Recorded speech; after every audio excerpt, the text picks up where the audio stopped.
തൊഴിലാളി വിരുദ്ധ നയങ്ങളിലൂടെ ഇടതുപക്ഷം മെയ് ദിനത്തെ വ്യഭിചരിക്കുന്നുവെന്ന് BMS പാലക്കാട് ജില്ലാ അധ്യക്ഷൻ സലീം തെന്നാലപുരം. ഷോപ്സ് ആൻഡ് കൊമേഴ്ഷ്യൽ മേഖലയിൽ പണിയെടുക്കുന്ന തൊഴിലാളികളുടെ ക്ഷേമത്തിനായി സർക്കാർ ഒന്നും ചെയ്യുന്നില്ലെന്നും അദ്ദേഹം പറഞ്ഞു.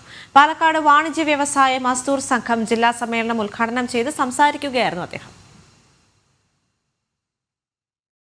പാലക്കാട് BMS ജില്ലാ കാര്യാലയത്തിൽ വെച്ചാണ് വാണിജ്യ വ്യവസായ മസ്ദൂർ സംഘം ജില്ലാ സമ്മേളനം നടന്നത്. BMS പാലക്കാട് ജില്ലാ അധ്യക്ഷൻ സലീം തെന്നാലിപുരം സമ്മേളനം ഉദ്ഘാടനം ചെയ്തു. തൊഴിലാളി പക്ഷ സംഘടന എന്ന മേനി നടിക്കുന്ന ഇടത് സർക്കാർ തൊഴിലിടങ്ങളിലെ ചൂഷണങ്ങൾക്കും അരക്ഷിതാവസ്ഥയ്ക്കും നേരെ കണ്ണടച്ച് തൊഴിലുടമകളുടെ താൽപര്യം സംരക്ഷിച്ചുകൊണ്ട് നടത്തുന്ന മെയ് ദിനാഘോഷം പ്രഹസനമാണെന്നും 10-12 മണിക്കൂർ ജോലിയെടുക്കേണ്ടി വരുന്ന തൊഴിലിടങ്ങൾക്ക് ഒത്താശ ചെയ്യുന്ന ഇടത് ഭരണകൂടം 8 മണിക്കൂർ ജോലി, 8 മണിക്കൂർ വിശ്രമം, 8 മണിക്കൂർ വിനോദം എന്ന പ്രഖ്യാപിത മെയ് ദിന സന്ദേശത്തെ വ്യഭിചരിക്കുകയാണെന്നും അദ്ദേഹം പറഞ്ഞു.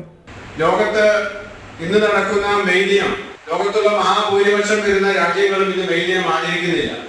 അവർ തൊഴിലാളി ദിനമായി അവർ ആചരിക്കുന്നത് അവരുടെ രാജ്യത്തെ ദേശീയ പുരുഷന്മാരുടെ ജന്മദിനമോ അല്ലെങ്കിൽ ദേശീയ ദിനമായി ആ രാജ്യങ്ങൾ കണക്കാക്കുന്ന ദിവസങ്ങളൊക്കെയാണ് അവരവരുടെ ദേശീയ തൊഴിലാളി ദിനമായി ആ രാജ്യങ്ങൾ ആചരിക്കുന്നത്.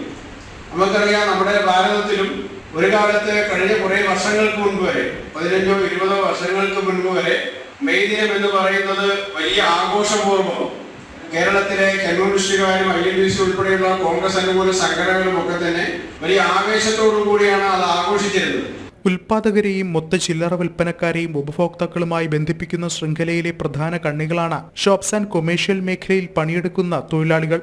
എന്നാൽ ഇവരുടെ ക്ഷേമവും അഭിവൃദ്ധിയും ഉറപ്പുവരുത്താനുള്ള യാതൊരു ശ്രമവും തൊഴിലുടമകളുടെയും സർക്കാരിന്റെയും ഭാഗത്തു നിന്നുണ്ടാവുന്നില്ല എന്നും അദ്ദേഹം കുറ്റപ്പെടുത്തി. ജില്ലാ പ്രസിഡന്റ് T. കുമരേശൻ അധ്യക്ഷത വഹിച്ച പരിപാടിയിൽ ജനറൽ സെക്രട്ടറി PK ബൈജു, ഭാരവാഹികളായ K. Santhosh, EP Sunil, K. Suresh Kumar എന്നിവർ സംസാരിച്ചു. ജനം, പാലക്കാട്.